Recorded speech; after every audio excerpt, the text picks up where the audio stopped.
Kalau belum subscribe juga segera ya, supaya kita bisa terus mengikuti channel ini dan sehingga channel ini bisa jadi berkat dalam hidupmu. Saya ingin menyampaikan sebuah firman dengan judul ini sendiri pun akan merema di hati. Juru selamat semua masalahku. Kita buka sama-sama di Matius 11, ambil catatan seperti biasanya.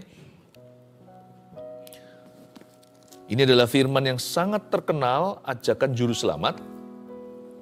Tapi tema kita hari ini menjadi juru selamat semua masalahku untuk mengingatkan kita bahwa dalam setiap permasalahan kita nggak sendirian. Enak ikut Yesus.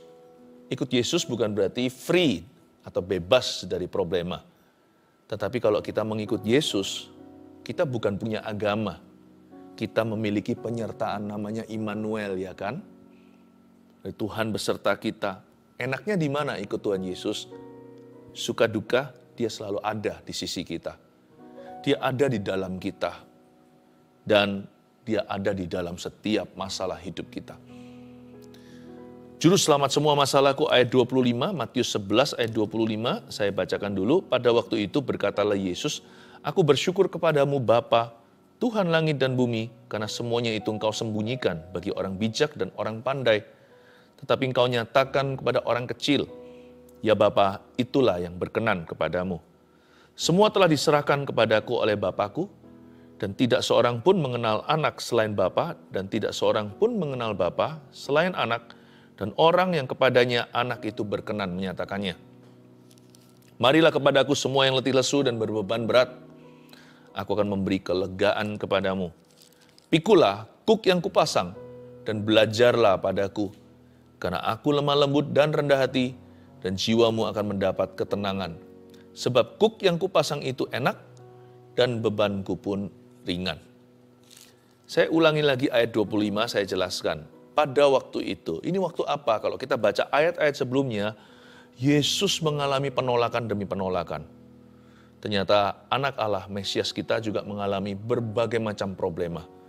Tapi beliau alami itu lalui untuk kita. Sebagai juru selamat kita, dia sudah dicobai di segala langit, tiap level kehidupan.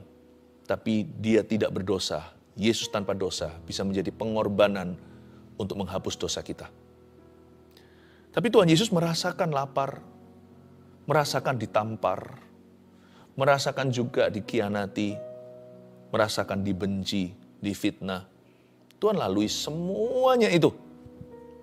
Bahkan oleh keluarganya sendiri, yang kurang paham akan ministry pelayanan Tuhan waktu itu, mereka seringkali tidak percaya apa yang dia lakukan. Sehingga Yesus pernah berkata, musuh orang itu adalah anggota keluarganya sendiri. Bukan Yesus yang memusuhi. Mereka yang tanpa sengaja, secara tidak langsung memusuhi Yesus. Agak sedikit menghina saudara-saudaranya dari pernikahan Yusuf dan Maria.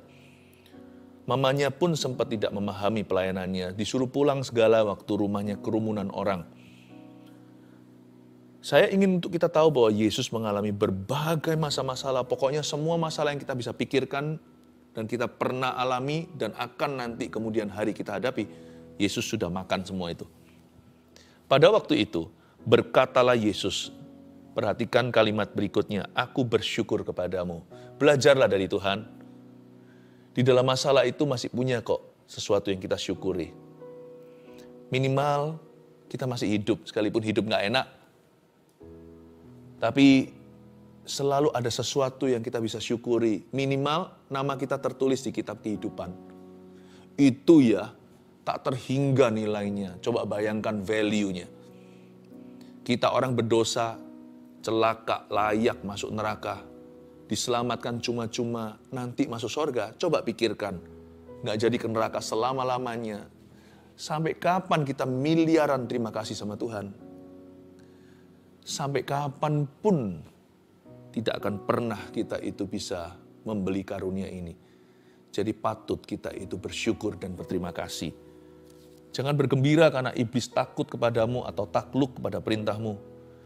Jangan juga kita bangga akan mujizat yang kita alami. Sebab mujizat terbesar sudah diberi di Kalvari. Hari ini kita sudah diterima. Hari ini kita diangkat menjadi anak Tuhan. Kita punya Bapa di sorga udah dianggap anak sendiri padahal orang berdosa gara-gara Yesus dan pengorbanannya. Kita punya juru selamat, Immanuel yang beserta. Aduh, mungkin kita nggak punya segala sesuatu. Mungkin hari ini kehidupan kita mengaduh. Mungkin kita mengalami penderitaan tertentu. Tapi siapa punya Yesus punya segala sesuatu. Meskipun kita belum punya segala-galanya. Tapi kalau kita punya Yesus dan kita dimiliki oleh Yesus, kurang apa lagi? Tak akan kekurangan aku jikalau engkau gembalaku. Yesus berkata gini, ketika Yesus sendiri sebagai anak manusia diuji, aku bersyukur kepadamu, Bapa, Tuhan langit dan bumi. Yesus waktu itu menyebut Bapa di sorga, Bapa, Tuhan langit dan bumi. Dari sini kita pelajari damai sejahtera Yesus dalam menghadapi problema yang beliau sendiri harus lalui gara-gara kita. Bukankah Yesus itu Allah yang menjelma menjadi manusia? Kenapa? So that he can walk. He could walk where we are walking. Supaya dia bisa berjalan di mana kita akan jalani nanti. Supaya dia bisa dicobai di mana nanti kita akan mengalami pencobaan. Supaya dia bisa merasakan semua yang akan kita rasakan kemudian hari atau saat ini.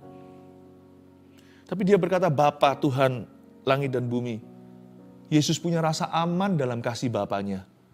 Ketika Yesus berseru Bapa, dengan kata lain Yesus berkata bahwa Allah peduli. Kalau kita sebut ayah, itu hubungan bukan sebutan. Berarti ada rasa aman bahwa my father cares for me. Yesus berkata Tuhan langit dan bumi, berarti dia yang maha kuasa. Bapa di sorga. Berarti God is in control atau Allah itu pegang kendali. Apapun masalahmu, ingatlah dua pewahyuan sederhana ini. God cares for you and God is in control in your life. Allah peduli dalam kehidupanmu dan Allah pegang kendali. Belajar dari Yesus. Karena semuanya itu engkau sembunyikan bagi orang bijak dan orang pandai. Hal seperti ini, pewahyuan yang barusan saya sebutkan, nggak bisa kita pelajari di university atau di universitas. Ini bukan, kita nggak bisa pelajari secara intelektual semata-mata. Sebab ini adalah pewahyuan. Hal ini engkau sembunyikan bagi orang bijak dan orang pandai atau orang pintar. Tetapi engkau nyatakan pada orang kecil. Punya masalah itu biasa. Tapi ketika kita dalam masalah, kita cari Yesus. Ketika dalam masalah, kita datang kepadanya. Luar biasa, itu yang luar biasa. Engkau nyatakan kepada orang kecil. Kita nggak perlu belajar dari buku mana. Cukup firman ini mengatakan, Tuhan mengajak kita untuk datang yang letih lesu dan berbeban. Kalau ada panggilan, sekalipun kita ini tidak layak, kita ini orang kecil, tidak mengerti memahami seluruh isi Alkitab dari Kejadian sampai Wahyu. Tapi kalau Anda dan saya mengikuti dorongan hatimu dan hatiku untuk datang kepada Kristus, datang ke kakinya, menaruh diri di tangannya, itu adalah pekerjaan Roh Kudus. Itu adalah pewahyuan. Orang yang pandai, orang yang pintar, orang yang bijak gak bisa lakukan itu. Karena mereka gak percaya. Tapi kalau kita percaya Tuhan itu ada, itu Bapa yang memberitahukan. Tidak perlu orang pintar atau orang pandai untuk bisa menemukan. Saya ingin untuk Anda tahu bahwa dalam masalahmu, kalau ada dorongan, ada keinginan, kerinduan di hati ini untuk berdoa, tanggapi itu datangnya dari Tuhan. Kalau ada kehausan untuk mendengarkan firman Tuhan, buka Alkitab atau mendengarkan seperti ini, yaitu saat teduh bersama, ikuti. Itu dorongan hati bukan dari dirimu sendiri. Itu adalah tuntunan Roh Kudus. Tapi aku tidak layak. Tapi kalau ada keinginan untuk cari Tuhan dalam ketidaklayakan, itu Tuhan yang mewahyukan pada orang kecil yang tidak layak seperti Anda dan saya. Dan kalau kita mendengar firman seperti ini tiba-tiba melompat, kena ke hati, itu bukan rekayasa. Itu Roh Kudus sedang bekerja. Ya Bapa, itulah yang berkenan kepadamu, ayat 26. Semua telah diserahkan kepadaku oleh Bapakku dan tidak seorang pun mengenal anak selain Bapa, dan tidak seorang pun mengenal Bapa selain anak, dan orang yang kepadanya anak itu berkenan menyatakannya. Lihat ini semua kata pernyataan, menyatakannya, mengenal, diserahkan kepadaku. Semua ini adalah karya Allah. Tujuan daripada setiap masalah diizinkan di hidup kita adalah supaya kita mengenal anak dan mengenal Bapa. Supaya kita mengenal Bapa yang mengasihi kita, Bapa yang peduli, Bapa yang pegang kendali, dan mengenal Yesus Kristus pengantara antara Allah dan manusia. Anak Allah yang maha tinggi. God the Son. Tujuan semua persoalan bukan untuk menghancurkan kita. Bagi orang yang sudah percaya Yesus, Tuhan memanggil kita sesuai dengan rencananya yang ajaib. Dia bekerja sama dalam segala perkara untuk mendatangkan kebaikan, bukan kehancuran. Tujuan diizinkan masalah di dalam kehidupan kita adalah supaya kita mengenal anak, yaitu Yesus Kristus, juru selamat kita dalam setiap permasalahan hidup yang harus kita hadapi. Juru selamat semua manusia, juru selamat orang percaya, dan untuk mengenal Bapa sumber segala sesuatu. Marilah kepadaku semua yang letih lesu dan berbeban berat. Ini ajakan, invitation, ini undangan.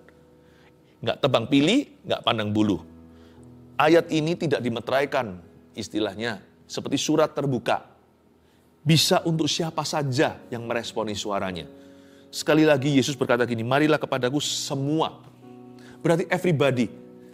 Everybody itu semua orang. Berarti juga anybody atau siapa saja. Peduli amat kalau dia layak, nggak layak.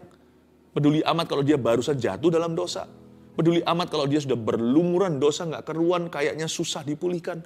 Peduli amat kalau dia pernah jahat setengah mati, kesetanan. Peduli amat kalau dia sudah kondisi hidupnya tidak memungkinkan lagi untuk kembali semula.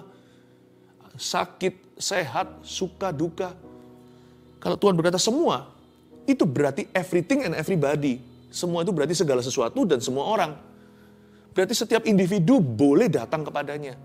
Pintu Tuhan selalu terbuka. Tuhan nggak berkata untuk orang ini boleh dibuka, untuk orang itu ditutup. Nggak ada perintah gitu. Ini ayat terbuka. Marilah kepadaku semua yang letih lesu dan berbeban berat. Aku akan, bukan mungkin ya, tapi aku akan, bukan aku kemungkinan. Aku akan itu berarti definitif, itu pasti. Aku akan memberi kelegaan kepadamu. Tidak tentu memberikan yang kita inginkan, tapi pasti kelegaan. Sebenarnya terus terang kita pikir ya, kenapa sih kalau kita itu ngalami masalah nggak mau datang ke Tuhan? Ada orang yang tidak datang ke Tuhan karena dia rasa dia mampu. Tunggu dulu, nggak usah repoti Tuhan. Wah, itu kedengarannya baik hati, kayaknya nggak mau ngerepotin. Tapi sebenarnya itu jual mahal. Orang yang berkata, aku nggak mau datang ke Tuhan dulu, at least not now, bukan sekarang. Bukannya apa-apa harus datang ke Tuhan dulu ya. Tuhan Alfa kan? Dan Tuhan juga Omega, awal dan akhir. Tapi ada orang berkata, enggak aku nggak datang ke Tuhan. Aku masih punya kemampuan. Karena dia merasa diri mampu, punya koneksi, punya uang, punya kedudukan, punya pengaruh, punya kepintaran, kepandaian, titel, gelar, punya pengalaman, udah makan asam garam. Wah, orang yang sudah bukan amatir lagi, tapi sudah expert, sudah ahli. Atau orang yang merasa dirinya bijak, pandai, dan pintar. Marilah kepadaku semua yang letih lesu dan berbeban berat, tidak relevan buat orang-orang yang merasa dirinya sanggup tanpa Tuhan. Makanya mereka menolak datang. Bukan Tuhan yang tolak mereka. Mereka yang menolak Tuhan. Seringkali kita kan yang menolak Tuhan, bukan Tuhan yang menolak kita. Tapi ada juga orang yang tidak datang ke Tuhan karena dia ragu apakah Tuhan mau bantu dia. Dia bimbang apakah Tuhan peduli dalam hidupnya.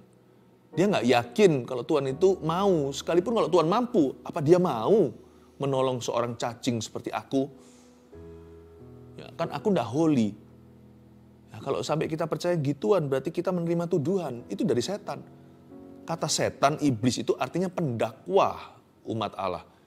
Nah, kita belum apa-apa, belum datang ke Tuhan, sudah ditolak-tolak, padahal bukan Tuhan yang menolak. Itu roh penolakan, itu roh iblis, itu roh jahat. Tengking dalam nama Yesus, lari ke Tuhan. Tunduklah kepada Allah, lawanlah iblis, maka dia akan lari daripadamu. Ragu. ragu. Atau mungkin begini aja sih, orang nggak datang ke Tuhan tuh gimana? Karena dia terlalu terpukul. Ada orang tertentu bukannya dia nggak mau, dan bukan dia merasa diri mampu, tapi dia sungguh-sungguh lemah imannya. Dia tidak berdaya, ya, kena pukulan hidup yang besar, kena problema yang dia tidak bisa tangani, kena persoalan yang dia merasa gede sekali atau besar luar biasa. Makanya itu kita perlu saudara seiman. Saya jadi ingat di Perjanjian Lama, kitab-kitab hikmat seperti pengkhotbah berkata, kalau satu orang tidur sendiri, dia bisa kedinginan, dua orang bisa saling memanaskan. Tali tinggal 3 lembar, susah diputuskan. Kalau hanya satu saja, gampang patah. Coba pikirkan, pada waktu kita nggak datang ke Tuhan karena apa? Ada orang yang ketika ngalami masalah, udah langsung give up. Memang masalahnya besar, tapi dia belum tahu potensi Allah dalam hidupnya. Orang yang seperti ini butuh bantuan saudara seiman. Besi menajamkan besi, saudara seiman menguatkan satu dengan yang lainnya. Saya juga nggak bisa sendiri kok. Saya punya tim yang luar biasa. Orang-orang yang setia. Kita nggak bisa sendirian. Ayo, jangan kita menjadi domba yang berada di pinggiran, jauh dari kawanan. Kalau Anda belum tertanam di mana-mana, cari gereja. Gereja nggak sempurna, saya tahu. Tapi di dalam gereja yang benar akan saling menyempurnakan. Saya dorong Anda ya, di tempat kami ada CG namanya. Kalau Anda mau bergabung juga, nanti tulis aja di formulir. Itu pendaftaran CG nanti kan ada di setiap platform media kami. Saya dorong Anda untuk sungguh-sungguh cari community. Karena ada orang kena masalah langsung hilang. Ini juga masalah kita. Kita izinkan problema kita menjadi titik cerai kita sama Tuhan. Yesus itu bisa bantu aku sampai kilometer sekian. Lebih dari ini, bye-bye Yesus. Aku gak mau jalan denganmu. Bukannya justru semakin berat masalahmu, semakin gak ada jalan keluar, semakin butuh Tuhan. Malah justru ada ayat begini kan, Rasul Paulus menulis di Roma pasal 8. Siapa bisa memisahkan kita dari kasih Kristus? Maut, pedang, roh jahat, apa yang di bumi, atau yang di bawah bumi, atau yang di langit, atau penderitaan, atau ketelanjangan, atau kelaparan. No, dia berkata, tidak. Semua ini tidak bisa memisahkan kita dari kasih Kristus. Dan kita akan menjadi lebih dari pemenang. Bukannya justru semakin berat masalahmu, semakin butuh Yesus. Jadikan Yesus menjadi juru selamat semua masalahmu, dan juru selamat semua masalahku. Dan Bapa di sorga itu menjadi sumber semua yang baik. Semua yang baik. Apa yang kau perbuat dalam hidup anak-anakmu. Jangan ada titik cerai sama Tuhan. Jangan izinkan problema menjadi perpisahanmu dengan Tuhan. Jangan izinkan masalah menjadi goodbye dengan Allah Bapa. Semakin berat, semakin terpuruk dirimu, semakin gede, semakin besar Goliatmu, semakin butuh Tuhan Yesus, semakin butuh mujizatnya. Justru waktu kita mau give up, mau nyerah itu, jangan-jangan kita udah di ujung tanduk sebuah mujizat terjadi. Terkadang mujizat itu baru kejadian setelah kita merasa di titik darah penghabisan, di ujung tombak kekuatan. Disitulah rescue datang dari Tuhan atau pertolongan. Don't give up. Again ya, saya perlu tekankan lagi. Do not let your problems be your divorce with God. Jangan izinkan problemamu, masalahmu, persoalan hidupmu menjadi perceraianmu dengan Tuhan. Malah justru tidak boleh terpisahkan. Siapa bisa memisahkan kita dari kasih Kristus? Jawabannya tidak ada. Pikulah kuk yang kupasang. Ayat berikutnya. Dan belajarlah padaku. Karena aku lemah lembut dan rendah hati. Dan jiwamu akan mendapat ketenangan. Ini luar biasa. Kalau orang punya beban yang berat. Kok malah dikasih kuk yang dipasang. Kuk itu apa sih? Kuk itu loh yang untuk kerbau membajak. 2 kerbau, 2 hewan. Kasih 1 kuk di pundaknya. Supaya mereka bersatu seirama membajak sawah. Kok aneh sih Tuhan? Orang berbeban kok malah dikasih beban. Tapi beda, itu beban jiwa. Yang tadi pertama itu adalah beban yang keluar dari tekanan kehidupan. Tapi kuk yang dipasang oleh Tuhan ini tidak sama. Ini artinya tanggung jawab ilahi. Instead, Tuhan akan memberi kita fokus yang lain, bukan ke persoalan hidupmu, bukan ke problema sendiri. Tuhan akan memberi kita sebuah responsibility. Tuhan akan ingatkan kita tanggung jawab yang baik dalam hidup kita. Dan segala tanggung jawab yang benar, yang datangnya dari Tuhan. Itu Tuhan akan kasih. Aneh. Waktu kita bukan fokus ke masalah kita, misalkan kita dikasih Tuhan tanggung jawab untuk jaga seorang saudara seiman yang sedang mengalami sebuah masalah, kita jadi lupa, minimal setengah lupa dengan masalah kita. Instead of mengeluh, bukannya kita menggerutu, malah kita berdoa untuk orang itu, tanpa disadari, aku jadi kuat untuk berdoa bagi masalahku sendiri. Karena kuk yang Tuhan pasang itu ringan. Kuk yang dipasang oleh Tuhan itu membuat kita jadi belajar dari Dia yang lemah lembut dan rendah hati. Tuhan kalau mau solve atau menyelesaikan masalah kita, nggak tentu harus dengan langsung menyelesaikan masalah kita. Terkadang Tuhan mau selesaikan masalah kita dengan membawa kita dulu pikiran dan hati keluar dari masalah hidup kita. Tuhan kasih kita beban ilahi yang datangnya dari atas dan untuk tujuan lebih tinggi. Dan ternyata itu justru mendatangkan ketenangan. Orang yang cari ketenangan malah berakhir dalam kecemasan. Overthinking, anxiety. Tapi orang yang mencari Tuhan malah beroleh ketenangan. Sekalipun Tuhan tidak tentu langsung address atau bicara tentang masalahnya, Tuhan kasih dia beban after beban untuk orang lain, berdoa untuk sesama. Dikasih Tuhan beban pelayanan. Pelayanan bukan pelarian tapinya, tapi kalau disambut dengan hati yang benar, pelayanan itu berkat. Malah dikasih kekuatan. Dan kuk itu waktu dipasang pertama-tama, dia hanyalah berat di depan. Tapi lama-lama kita terlatih ototnya. Coba lihat itu kerbau pembajak sawah.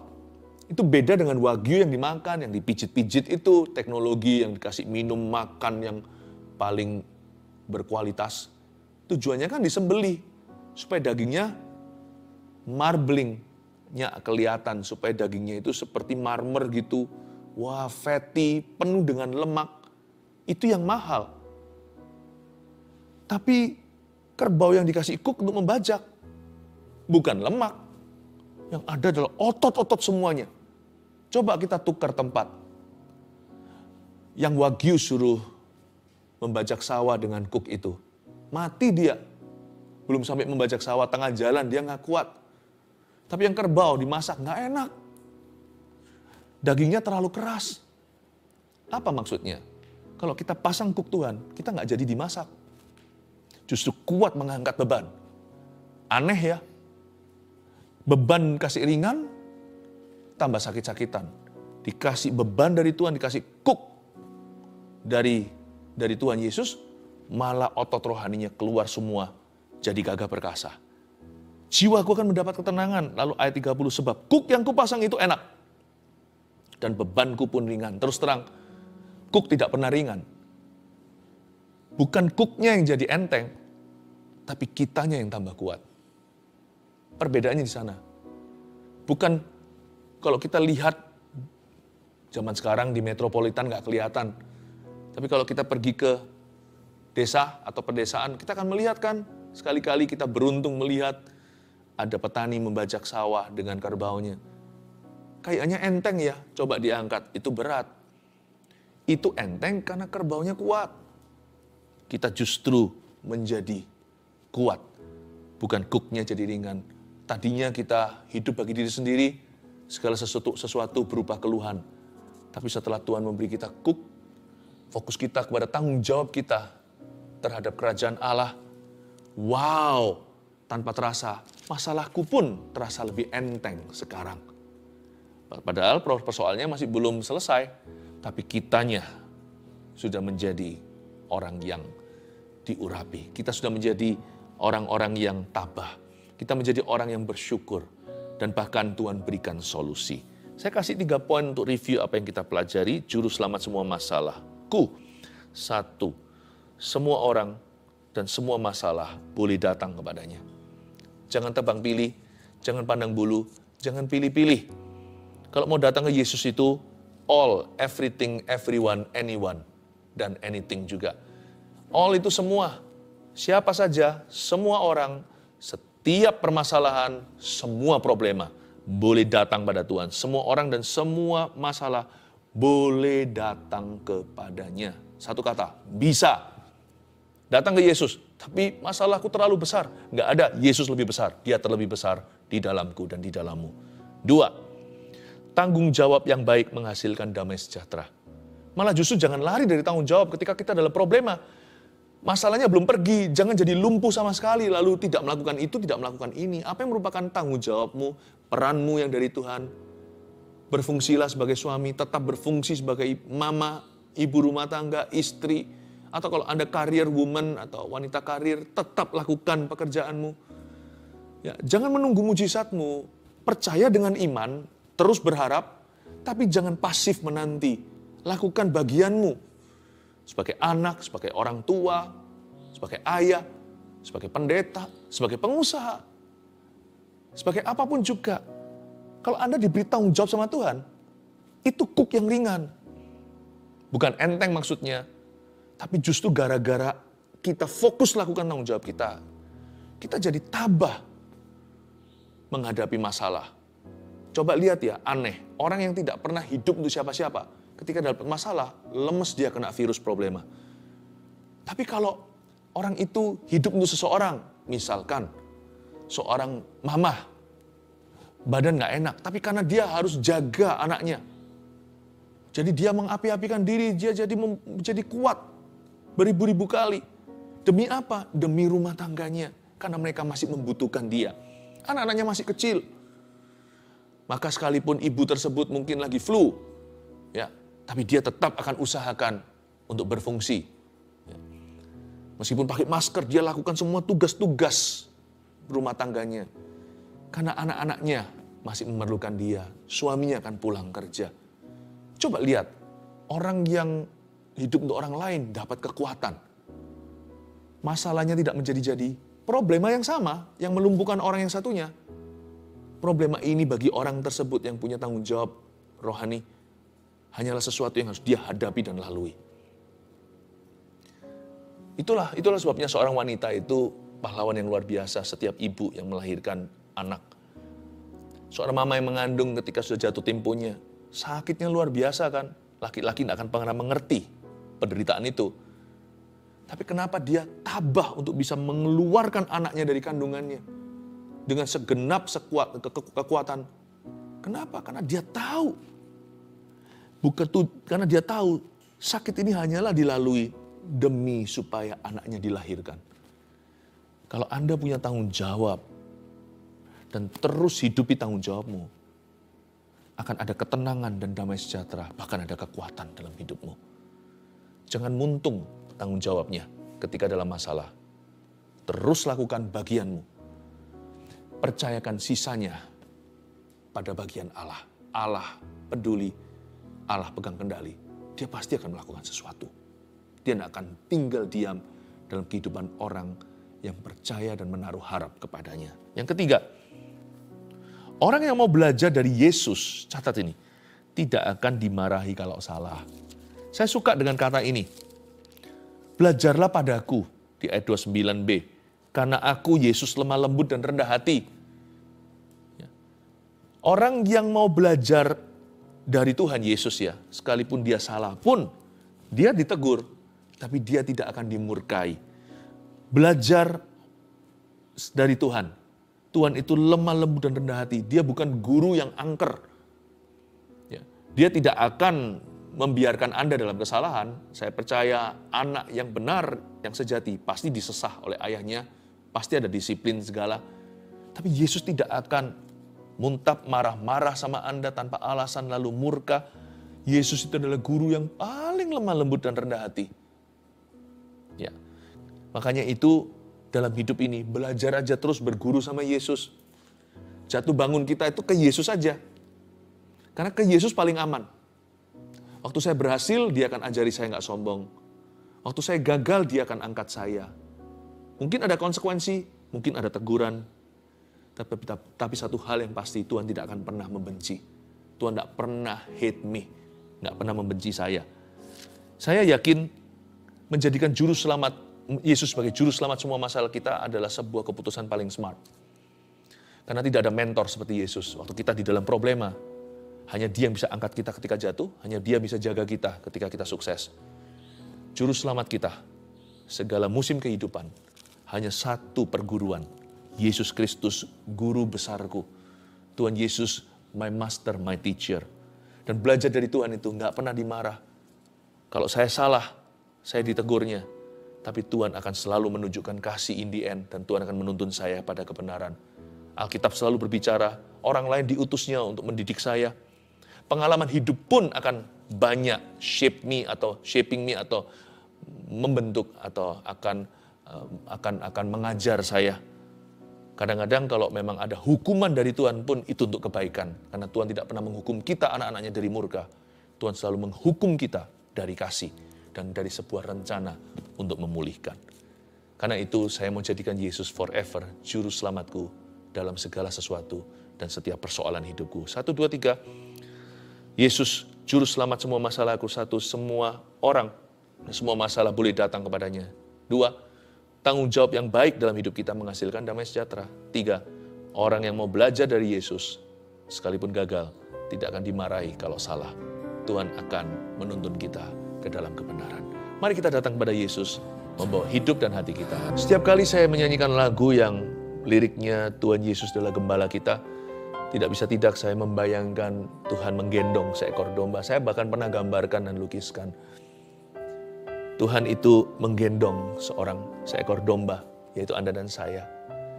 Kalau Anda belum pernah menerima Yesus atau Anda sudah menerima Tuhan tapi masih mendua hati, saya ajak Anda untuk, ayo sepenuh hati terima Yesus sungguh-sungguh, jangan separuh-separuh, jangan setengah-setengah. Karena saya merasakan dalam roh saya ada di antara keluarga saat itu yang masih mendua hati. Kalau Anda sudah punya iman sama Kristus, buang semua yang superstisi. Ramalan itu, ramalan ini. Ngapain kalau kita sudah punya firman? Janganlah Tuhan dimadu. Ada juga yang masih menyembah buatan tangan manusia. Masih disimpan yang gituan. Padahal sudah terima Yesus, bahkan sudah dibaptis. Hanya karena itu tradisi nenek moyang.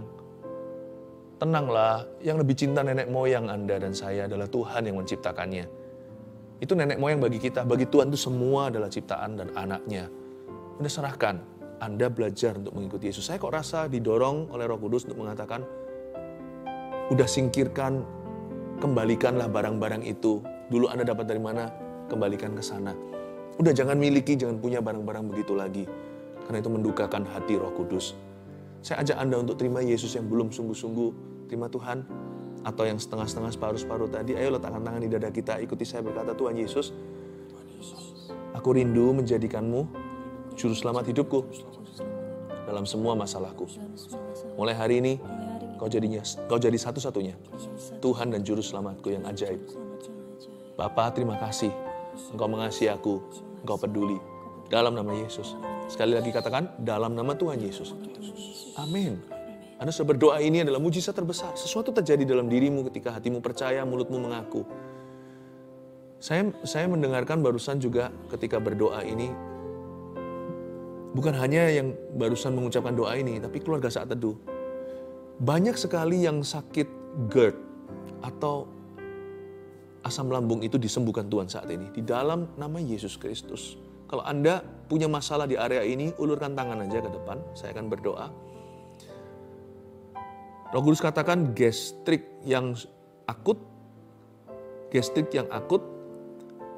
sudah menjadi kronis. Bukan hanya parah, tapi sudah lama parah. Tuhan sembuhkan semua. Saya melihat seperti ada dinding yang banyak merah-merahnya. Mungkin itu adalah pencernaan Anda. Saya lihat dinding ada banyak bercak-bercak merahnya. Dan itu akibat asam lambung dan yang berlebihan. Itu akibat daripada gastrik di dalam dirimu. Aku tengking reflux semua arus balik membuat orang itu muntah pada malam hari, diam-diam nggak ngapa-ngapain, tengah malam bangkit lalu lari ke WC, muntah tumpah. Aku tengking dalam nama Yesus penyakit ini tidak akan mengganggu orang itu lagi. Semua yang berurusan dengan alam asam lambung sekarang aku patahkan di dalam nama Yesus Kristus. Banyak orang yang gastrik, banyak orang yang GERD sekarang sembuh. Detik ini juga, di saat teduh bersama sekarang ini, many of you are getting healed. Banyak yang disembuhkan dalam nama Yesus Kristus. Ada satu keluarga yang barusan seperti terpukul dan ditampar dengan sangat keras. Lihat sebuah berita bahwa salah satu anggota keluarga itu terdiagnosa kanker. Jadikan Tuhan juru selamat dalam masalahmu ini. Ingat kau punya pegangan, dear family. Satu keluarga. Ini untuk satu keluarga yang barusan aja merasa Tuhan tiba-tiba lenyap dalam hidup mereka ketika ada bad news. Seorang yang mereka kasih di dalam keluarga itu sudah divonis kanker, dan tentunya kita tahu penyakit ini bahaya. Tapi ingat, saya katakan ini dari hati Tuhan. Saya rasakan sesuatu dalam hadiratnya saat ini. Don't be afraid. I am with you. Jangan takut, aku bersamamu. Dengar lagi. Fear not. Emmanuel, I am with you. Jangan takut, Immanuel, aku beserta. Ulurkan semua tangan sekarang. Kita doakan tuh semua permintaan, permohonan, doa yang ada di tangan saya, Bapa. Ribuan Tuhan seruan di sini. Hanya Engkau sumber yang benar yang bisa membaca satu persatu dan melihatnya dari sorgamu yang maha tahu dan maha mulia, yang maha kuasa. Ulurkan tanganmu and heal the sick, dan sembuhkan yang sakit. Dalam nama Yesus aku tengking setiap sakit penyakit yang disebutkan di sini. Dan Bapa, hamba berdoa untuk setiap pergumulan hidup dan pergumulan doa yang tidak tentu penyakit pula. Hamba minta jalan keluar dari Tuhan. Bukakan pintu Tuhan. Di dalam nama Yesus Kristus, tiliklah pergumulan umat-Mu. Nyatakan kuasa-Mu. Dalam nama Yesus Kristus. Haleluya.